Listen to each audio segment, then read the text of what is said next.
Isang mapagpayapang araw po sa bawat isa sa atin. Tayo pong lahat na patuloy na umuupo at nakikipagtagpo sa ating Panginoon araw-araw sa atin pong morning mana. Nawa ay sumagana ang kanyang pag-ibig, ang kanyang biyaya sa bawat isa sa atin. At nawa ang buong maghapong ito ay maging daluyan tayo ng pagpapala ng Panginoon sa ibang mga taong atin pong makakasalamuha. Ako po'y nakatitiyak na ang Panginoon ay meron pong fresh na pangako muli na atin pong tatanggapin sa umagang ito, samantalang tayo po ay nakaupo sa kanyang paanan at nakikinig ng kanyang banal na salita. Tayo pong lahat ay manalangin. Minamahal po naming Diyos, salamat po ng marami na sa pagkakataong ito muli kaming makatawag sa inyong pangalan. Salamat Panginoon na araw-araw kami po ay binibigyan ninyo ng kagalakan sa aming mga puso. Na maupo sa inyong paanan sapagkat alam namin, Panginoon, na nasa inyo ang aming buhay. Nasa inyo ang aming katiyakan at kasiguruhan. Nasa inyo ang masaganang buhay. Kaya nga't Panginoon, samahan po ninyo kami sa umagang ito, alang-alang sa pangalan ng atin pong Panginoong Hesus. Sa mga nakaraang 2 araw ay atin pong tinalakay ang isang pangyayari na kung saan si Pharaoh ay nag-alok ng pakikipagkasundo kay Moses.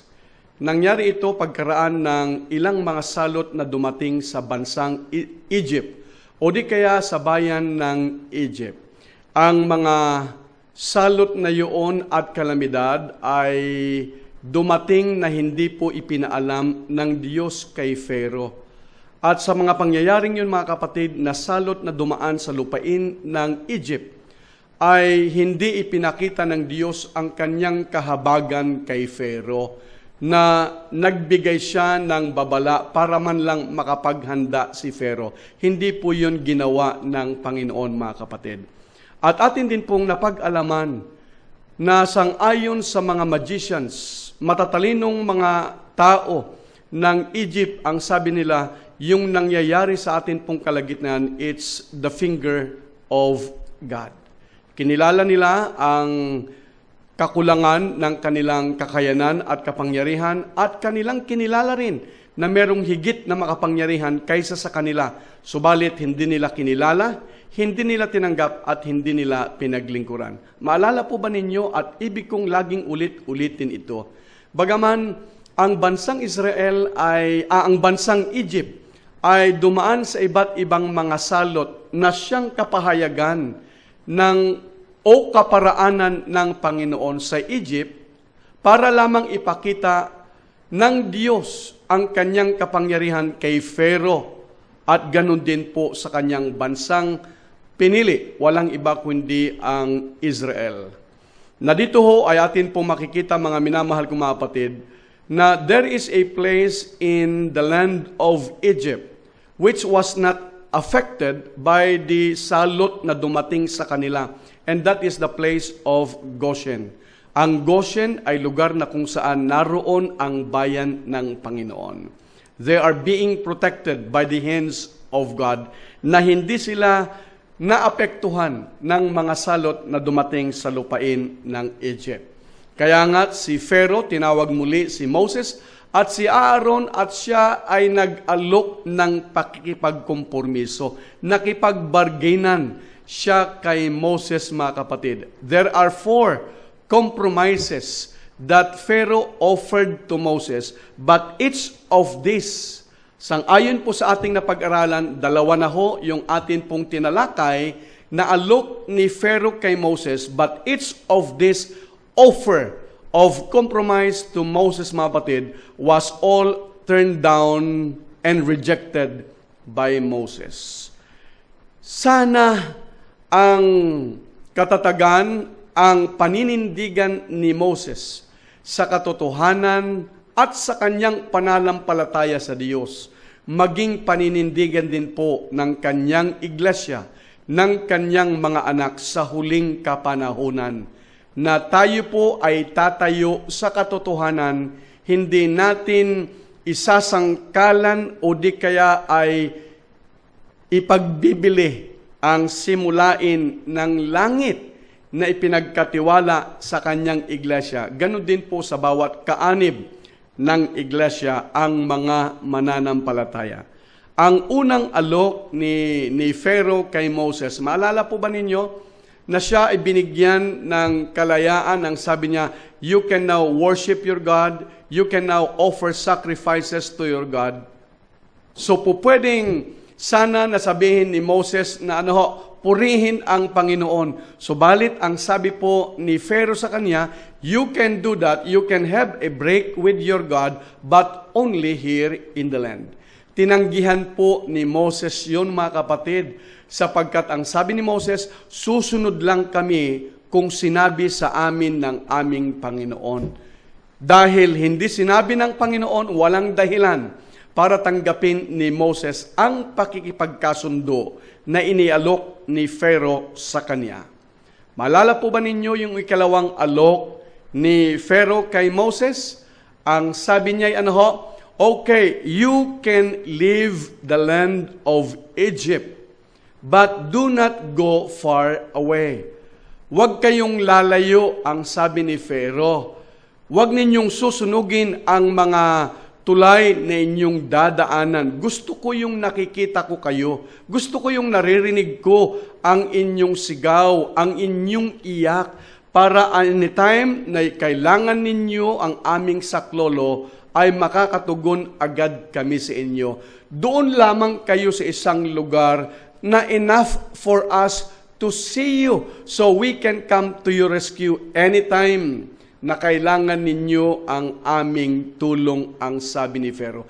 Again, minamahal kong mga kapatid, tinanggihan ni Moses ang ikalawang alok ni Pharaoh sapagkat alam ni Moses ito ang paninindigan ng Diyos na hindi siya politiko, hindi siya pumapasok sa anumang pakikipagkasundo na kanyang maisusugal ang katotohanan, ang pananampalataya, ang kanyang Diyos, maging ang bayan ng Diyos na ipinagkatiwala sa pangangasiwa ni Moses. Kaya nga narinig po natin sa mga nakaraang 2 araw kung papaano ang mga alok na ito na ibinigay ni Pharaoh kay Moses ay meron pong alok din na araw-araw ibinibigay din ng kaaway o ni Satanas sa bawat mananampalataya, mga kapatid ko. Sana magsilbing aral sa bawat isa sa atin na tayo katulad ni Moses ay hindi po natin isusuko ang pamantayan ng atin pong iglesia na walang iba kundi ang salita ng Panginoon. Sana maging katulad tayo ni Moses, ang bawat isa sa atin na handang tumayo ng matibay at matatag sa kung ano ang simulain na inilagay ng Panginoon sa kanilang puso, na hindi nila ipagbibili ang katotohanan sapagkat ang katotohanan, ang halaga po niyan ay hindi nababayaran ng pera. Ang katotohanan ay hindi po nasusuhulan. Ang katotohanan ay walang iba kundi ang dugo ng Panginoon na tumagas doon sa krus ng Kalbaryo para lamang ikaw at ako ay magkaroon ng buhay. Buhay na sagana at buhay na walang hanggan. Kaya nga't kaibigan, kapatid sa pananampalataya, panghawakan natin yung ganong paninindigan na hindi tayo papasok sa anumang alok ng kaaway o ng sanlibutan para lamang atin pong makuha ang nais natin sa atin pong buhay. Ang ikatlong alok ni Pharaoh kay Moses, mga kapatid, na ito ay masusumpungan sa aklat ng Exodus, Kapitulo 10, talatang 8 hanggang 10. Nag-alok siya na ang sabi po ng talatay ay, you can go out of Egypt. You can go as far as you wish to go. But please, ang sabi po ni Pharaoh, leave your families with you. Iwanan ninyo ang inyong mga mahal sa buhay. Anak na lalaki, anak na babae, at ang inyong kanikanyang mga asawa, you leave them. You, male, ang sabi niya, you can go kung saan man ninyo gustong pumunta.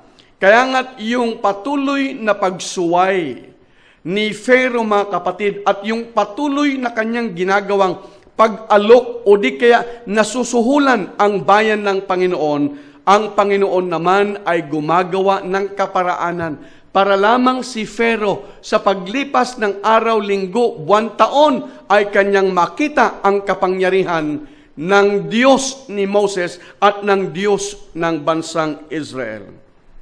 Kung atin pong susundan, mga kapatid, dumating ang iba't ibang mga salot muli sa lupain ng Egypt.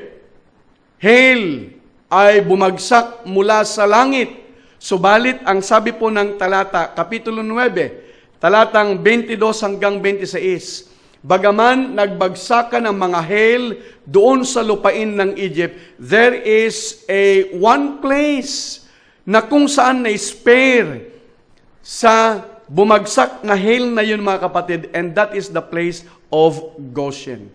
Salamat sa Panginoon, sapagkat sa ganitong larawan ipinapakita sa atin na sa kabila ng kalagayan ng bayan ng Diyos, na sila ay nasa lupain ng pagkaalipin.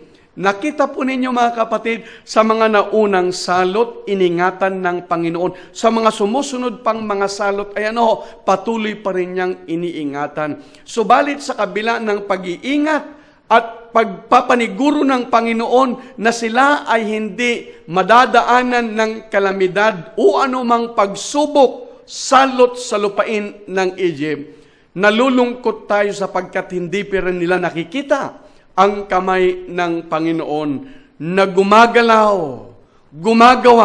alang-alang sa kanyang mga anak. Bagaman sila ay saksi sa kung ano ang nangyayari sa lupain ng Egypt, subalit mga minamahal ko, mga kapatid, ang kanilang mga puso ay hindi pa rin lubos na kumbinsido sa kapangyarihan ng Diyos na siyang nangakong ilalabas sila mula sa pagkaalipin, nangakong sasama sa kanila sa sa kanilang paglalakbay sa ilang, at nangakong ibabalik sila doon sa lupang pangako na walang iba kundi ang Jerusalem. I would like to again remind you, my dear friends, siya na nangako noon at siya na nangako rin ngayon ay tapat na Diyos. At sa anumang paraan, mga kapatid, hindi niya tayo bibiguin. Ulitin ko, ang kamay ng Panginoon ay hindi maikli para hindi tugunan ang pangangailangan ng kanyang mga anak na nagtitiwala. Ang tainga ng Panginoon ay hindi pubingi para hindi niya marinig ang ating sigaw, para hindi niya marinig ang ating pag-iyak, para hindi niya marinig ang atin pong mga panalangin.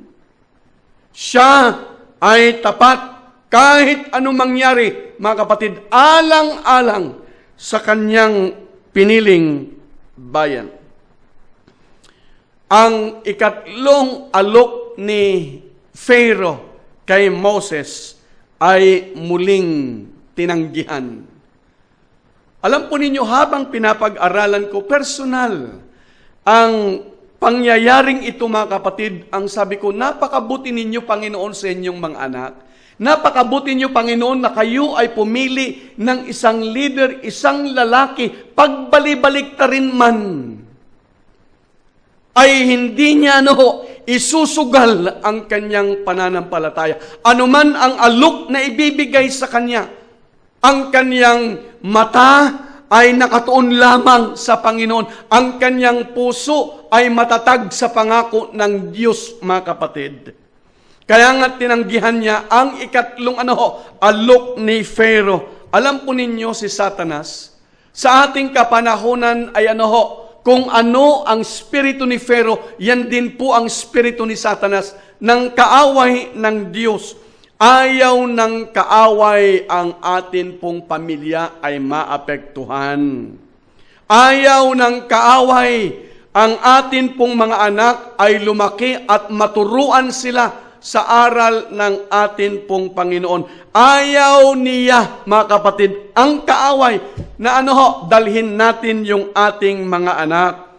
Ang sabi ng kaaway ay, they are still young and too young to go with you, travel with you, doon sa ilang na napakainit at napakadilim.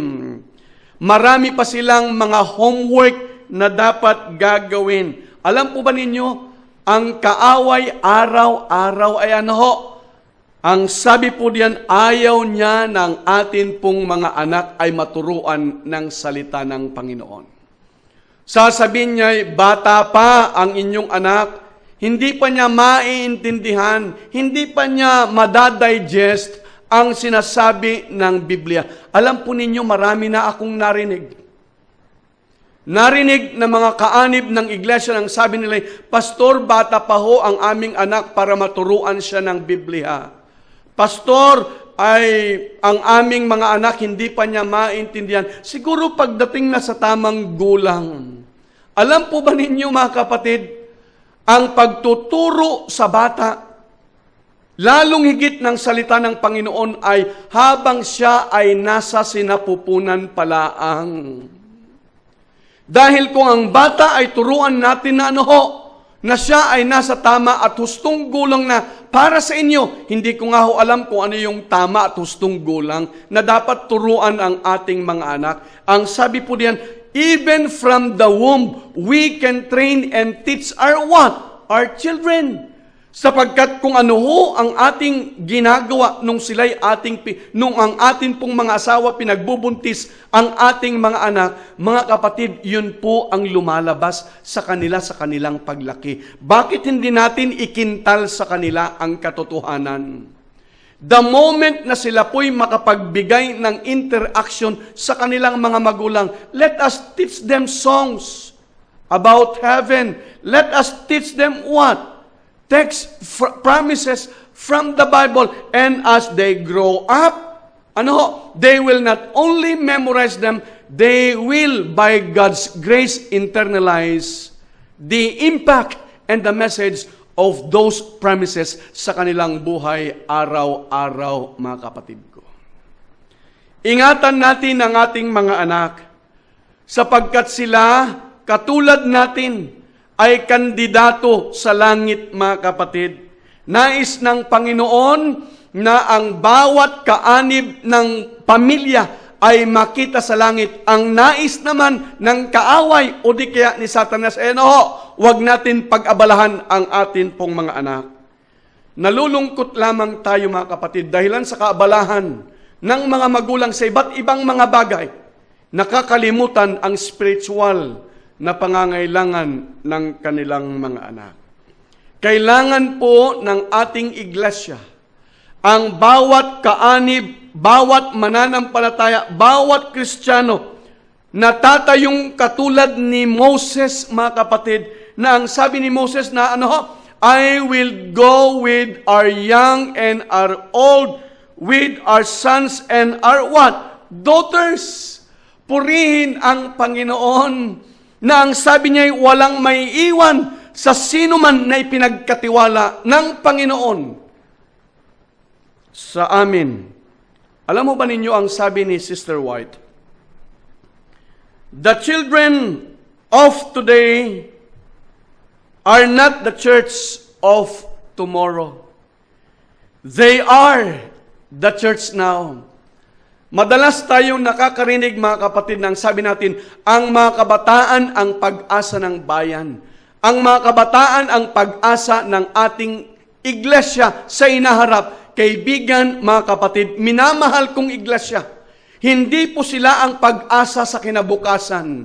Hindi sila ang magbibigay ng pag-asa sa atin pong iglesia, sapagkat sila, the moment that they are in the womb, they are what? They are the church. Sila, ikaw at ako, ang mga batang ito na ipinagkatiwala sa atin ng Panginoon ay walang iba kundi ang iglesia.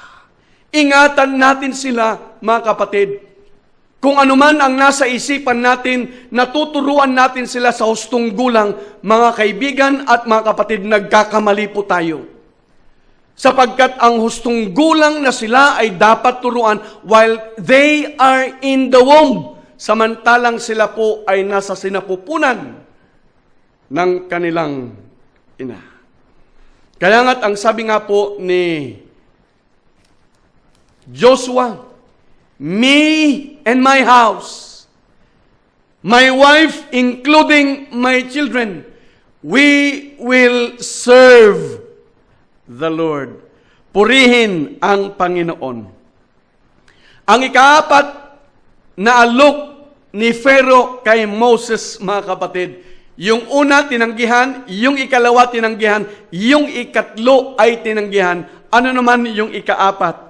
O ang sabi po ng talatang 10, Kapitulo 10, talatang 24 hanggang 27, go, but leave your what? Possessions behind. You can go as far as you want, ang sabi ni Pharaoh. You can bring your what? You can bring your family with you. You are free, ang sabi ni Pharaoh. But, ang sabi niya ay, pwede bang iwanan ninyo ang inyong mga alaga? Pwede bang iwanan ninyo ang inyong mga ari-arian, mga kapatid? Ang sabi po ni Pharaoh. Kaya nga, dumating muli ang iba't ibang mga salot sa bansang Israel, sa bansang Egypt, mga kapatid. Nagdilim ang buong lupain ng Egypt, yes or no? No!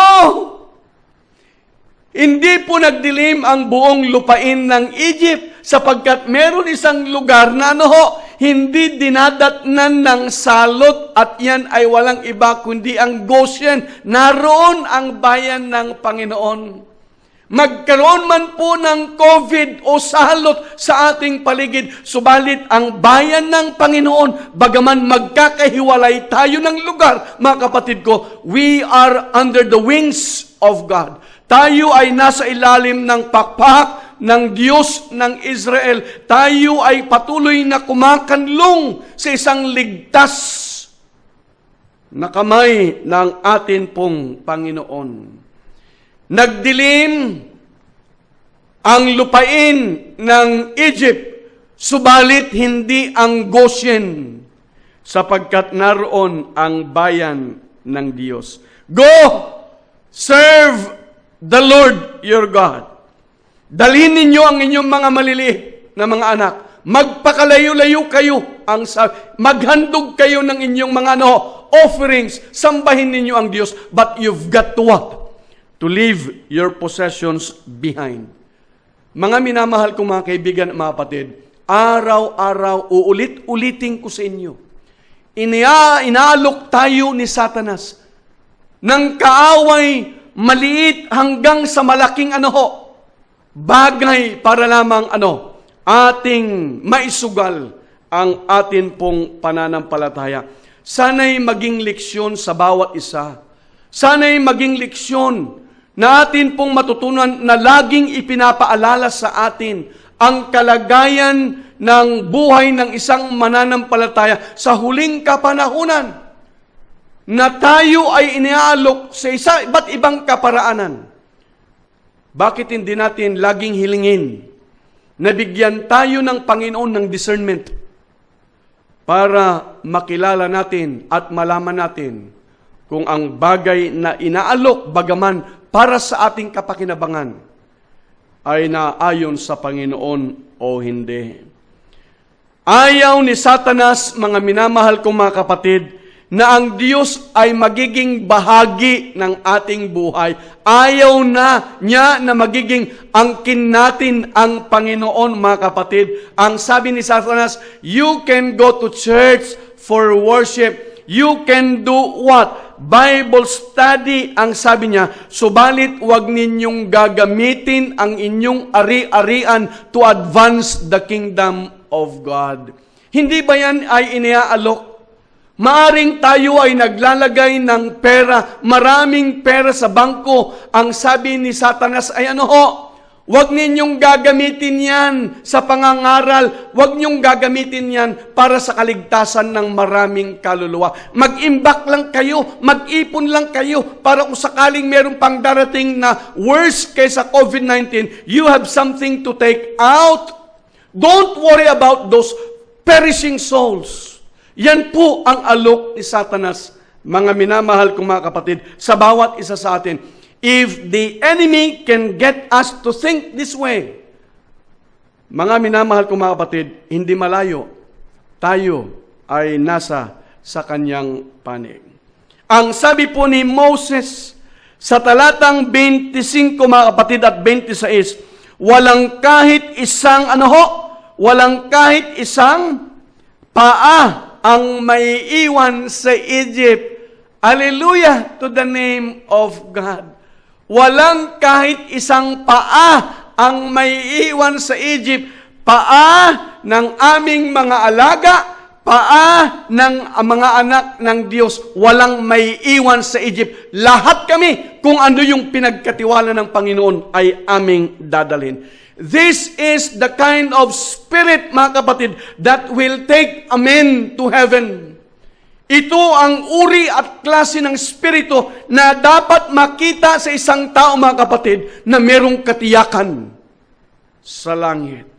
Spirito katulad ni Moses. Kinakailangan natin ilagak ang lahat ng bagay araw-araw sa paanan ng Panginoon. All that we are, all that we have, my dear friends, is to be given as a sacrifice unto the Lord.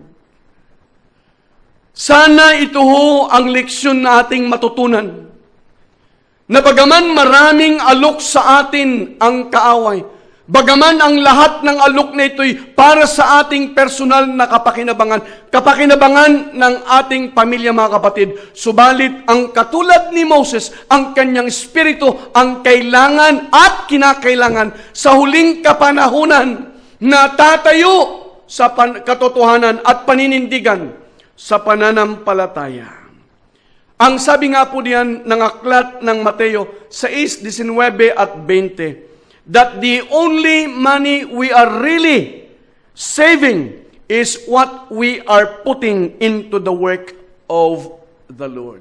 Purihin ang Panginoon na ang tanging salapi, kayamanan na atin pong iniingatan at atin pong iniipon ay walang iba kundi ang kayamanan na inilalagak natin sa gawain ng Panginoon.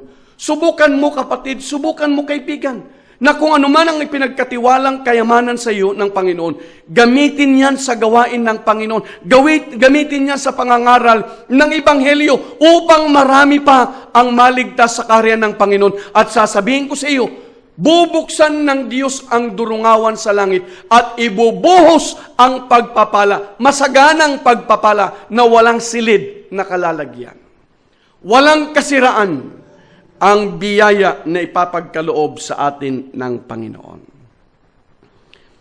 Ang pakikipagkompormiso ang nagpapanatili sa atin, mga kapatid, para para tayo ay manatiling nasa bihag o di kaya pagkaalipin. Ulitin ko, ang pakikipagkompormiso ang magpapanatili pa rin sa atin sa pagkabihag at pagkaalipin. Ang sabi po ng isang manunulat, compromise begins with leaving your first love for Jesus, which leads to compromise, which leads ultimately to immorality, idolatry, and other sins. Show me a person who is not living in close relationship with God, and I will show you a person who is on the way to bigger problems. It is only a matter of time. Minamahal kong mga kaibigan at mga kapatid sa pananampalataya, ang tanging best antidote upang ating mapagtagumpayan ang alok, ang tukso at patibong ng sanlibutan ay walang iba kundi ang malalim na pag-ibig natin sa ating Panginoon. Wala nang iba. Ano man ang gagawin ng sanlibutan, ano man ang gagawin ng kaaway, kapag alam niyang malalim ang ating pagmamahal sa Panginoon, alam niyang mabibigo siya sapagkat tatayuan natin ang katotohanan at ang pananampalataya.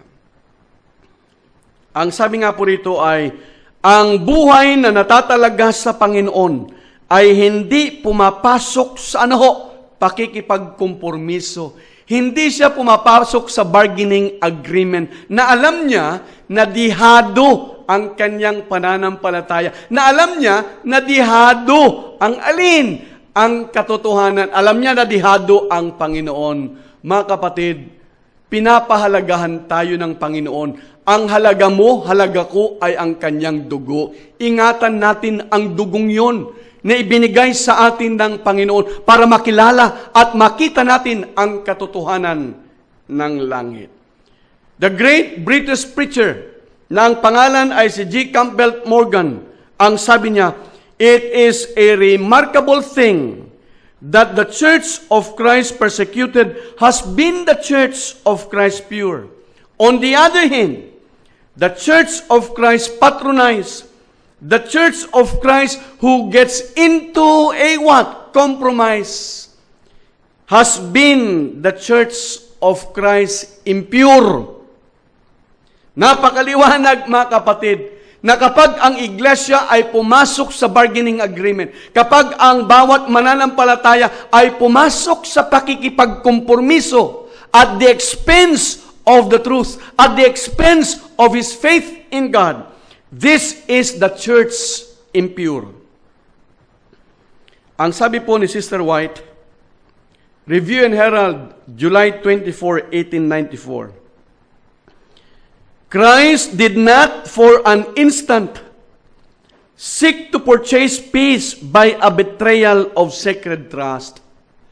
Dahilan lang sa pananampalataya, mga kapatid, ang Panginoon hindi niya itinakwil ang banal na pagtitiwala.